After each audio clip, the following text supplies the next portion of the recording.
ஐந்து கரத்தனை யானை முகத்தினை இந்தின் இளம்பரை போலும் ஈற்றனை நந்தி மகந்தனை ஞான கொழுந்தினை உந்தியில் வைத்தடி போற்றுகின்றேனே.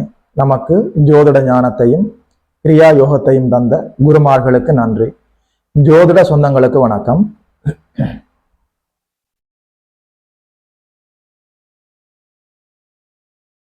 இன்றைக்கு இந்த பதிவில் மகர ராசிக்காரர்களுக்கு என்னென்ன எளிமையான பரிகாரங்கள் இருக்கிறதுன்னு சொல்லி பார்க்கலாம். உத்திராடம், திருவோணம், அவிட்டம் நட்சத்திரங்கள் இந்த ராசியிலே உள்ளடங்கி இருக்கிறது. சனி பகவானுடைய ஆட்சி வீடு, காலபுருஷனுக்கு 10வது வீடு. உழைப்பால் நல்லபடியாக உயர்வடையக்கூடியவர்கள் மகர ராசிக்காரர்கள். நன்றாக சேமித்து வைத்து மற்றவர்களுக்கு பகிர்ந்து கொடுக்கக்கூடியவர்கள் மகர ராசிக்காரர்கள். மகராசிக்காரர்கள்ட்ட நிறைய ஏராளமான நற்பண்புகள் இருக்கிறது. உழைப்பதற்கு அவர்கள் அழுத்து கொள்ள மாட்டார்கள், சலிப்படைய மாட்டார்கள், கடினமாக உழைக்கக்கூடியவர்கள், உழைப்பால் உயர்வடையக்கூடியவர்கள், அனைத்தையும் நல்லபடியாக சேமித்து வைத்து உரியவர்களுக்கு பகிர்ந்து கொடுக்கக்கூடியவர்கள், சேமிக்கக்கூடிய ஆற்றல் உள்ளவர்கள். சரியாக நீங்கள் அவர்களை பயன்படுத்திக் கொள்ளலாம். அவர்களுமே இந்த வாய்ப்புகளை சரியாக பயன்படுத்திக் கொள்ள வேண்டும். என்னென்ன பரிகாரங்கள் இருக்கிறதுன்னு சொல்லி பார்க்கலாம். 7.5 சனி முழுமையாக உங்களுக்கு விலகி இருந்தாலும் குருநாதர் மறைந்திருக்கிறார். ஸ்கோர் இல்லை, ஆகா ஒவ்வொன்று சொல்ல முடியவில்லை, கெடுபலனும் சொல்ல முடியவில்லை, அப்படியே நியூட்டலாக போய்கொண்டிருக்கிறது. நல்லபடியாக உங்களுடைய வாழ்க்கையில ஒரு பொருளாதார முன்னேற்றம், நல வாழ்வு, இது போன்ற அமைப்புகள் வர வேண்டும் சொன்னால் நல்லபடியாக எளிமையான பரிகாரங்களை நீங்கள் கடைபிடிப்பது நல்லது. என்னுடைய அன்புக்குரிய, மரியாதைக்குரிய, மதிப்புக்குரிய யோதிட சொந்தங்கள் நேரடியாக என்னை தொடர்பு கொண்டு, ஐயா நீங்கள் ராசி பலனெல்லாம் நன்றாக சொல்கிறீர்கள், ஏன் பரிகாரங்களை பரிந்துரைப்பதில்லை என்று கேட்டார்கள். அவர்களுக்காக என்னுடைய நீண்டகால இந்த யோதிட பயணத்துல எனக்கு தெரிந்த வரையும் மிக எளிமையான பரிகாரங்களை உங்களுக்கு பரிந்துரைக்கிறேன்.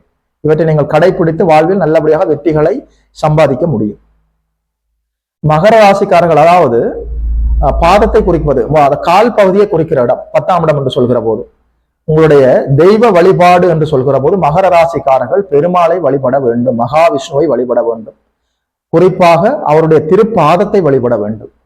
உங்களுடைய வீட்டுல நல்லபடியாக மகாவிஷ்ணுவனுடைய திருப்பதி பெருமாளாக இருக்கலாம், அல்லது ஸ்ரீரங்கம் பெருமாளாக இருக்கலாம், அல்லது மகாவிஷ்ணுவனுடைய பெருமாளுடைய திருப்பாதங்களை உங்களுடைய வீட்டிலே பிரேம் பண்ணி வீட்டிலே படத்திலே வைத்துக் கொள்ளுங்கள். சாமி தட்டிலே நல்லபடியாக வைத்துக் கொள்ளுங்கள். திருப்பாதத்தை, இறைவனுடைய திருப்பாதத்தை, குறிப்பாக பெருமாளுடைய திருப்பாதத்தை வணங்க வணங்க மகராசிக்காரர்களை யாரும் அசைக்க முடியாது.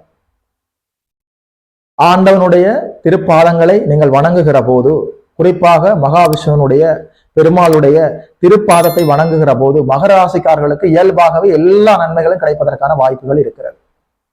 மகர ராசிக்காரர்கள் உழைப்பதற்கு எப்பவுமே சலித்துக் கொள்ள மாட்டீர்கள். நல்லபடியாக சேமித்து வைத்து உரியவர்களுக்கு அதை பகிர்ந்து கொடுப்பீர்கள்.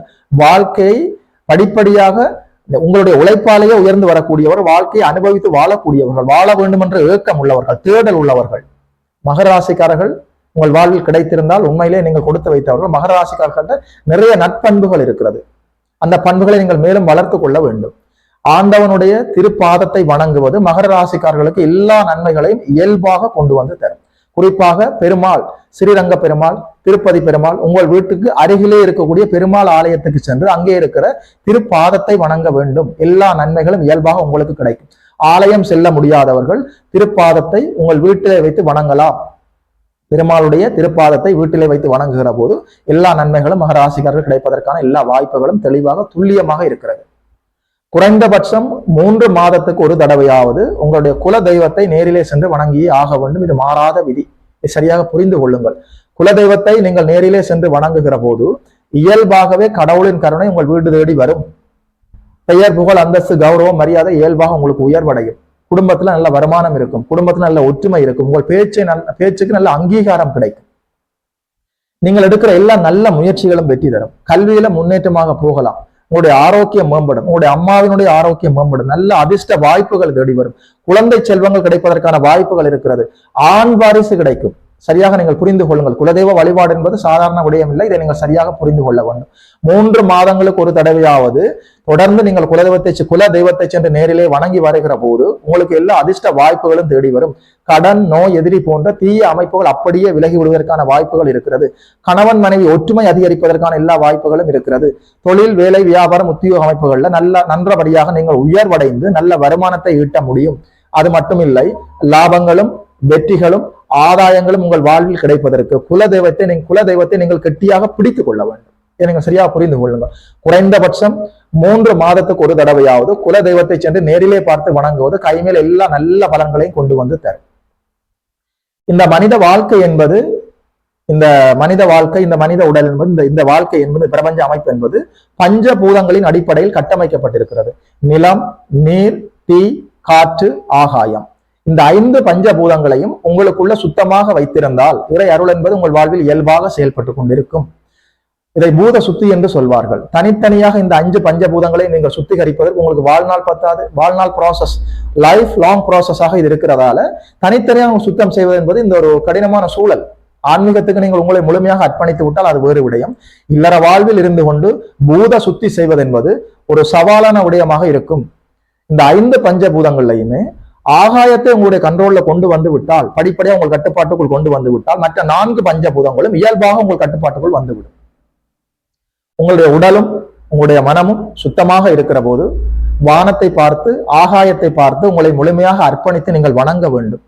படிப்படியாக ஆகாயம் என்கின்ற இந்த பஞ்சபூதம் உங்கள் கட்டுப்பாட்டுக்குள் வரும். மற்ற 4 பஞ்சபூதங்களும் உங்கள் கட்டுப்பாட்டுகள் வந்துவிட்ட பிறகு வந்து கொண்டிருக்கிற போது இயல்பாகவே நலவாழ்வு, பொருளாதார முன்னேற்றம், இறையருள் உங்கள் வீடு தேடி வந்துவிடும். இந்த சூட்சுமத்தை சரியாக மக்கள் புரிந்து கொள்ள வேண்டும். ஜோதிட சொந்தங்கள், குறிப்பாக மகர ராசிக்காரர்கள் புரிந்து கொள்ள வேண்டும். உடலும் உள்ளமும் சுத்தமாக இருக்கிற போது வானத்தை பார்த்து ஆகாயத்தை பார்த்து முழுமையாக உங்களை அர்ப்பணித்து வணங்குகிற போது இறையருள் கைகூடி வரும். பெருமாளுடைய திருப்பாதத்தை வணங்குவது, குலதெய்வத்தை வணங்குவது, ஆகாய வழிபாடு மகர ராசிக்காரர்களுக்கு எல்லா நன்மைகளையும் வீடு தேடி கொண்டு வரும். உங்களுடைய பிறந்த ஜாதகத்தில் இப்போது என்ன தசாபுத்தி அந்தரம் நடந்து கொண்டிருக்கிறது, உங்களுடைய குடும்ப உறுப்பினர்களுக்கு இப்போது என்ன தசாபுத்தி அந்தரங்கள் நடந்து கொண்டிருக்கிறது என்பது எல்லாமே உங்களுடைய பரிகாரங்களை தீர்மானிக்கும். அடிப்படையில பெருமாளுடைய இறைவனுடைய திருப்பாதங்களை வணங்குவது, குலதெய்வ வழிபாடு, ஆகாய வழிபாடு மகர ராசிக்காரர்களுக்கு எல்லா நன்மைகளையும் கொண்டு வரும். இவற்றை நீங்கள் செய்து, இந்த பரிகாரங்களை செய்து எல்லா நன்மைகளையும் நீங்கள் பெற வேண்டும் என்று சொல்லி நானும் வாழ்த்துகிறேன். யோகி மதன் அஸ்ட்ரோஸ் என்ற யூடியூப் சேனலை சப்ஸ்கிரைப் செய்திருக்கின்ற அனைத்து தோழர்களுக்கும் தோழிகளுக்கும் என் மனப்பூர்வமான நன்றிகள். பார்த்தவர்கள் உறவினர்களோடு பகிர்ந்து கொள்ளுங்கள். இது போல இன்னும் ஒரு அற்புதமான வீடியோவில் சந்திக்கிறோம். நமஸ்காரம்.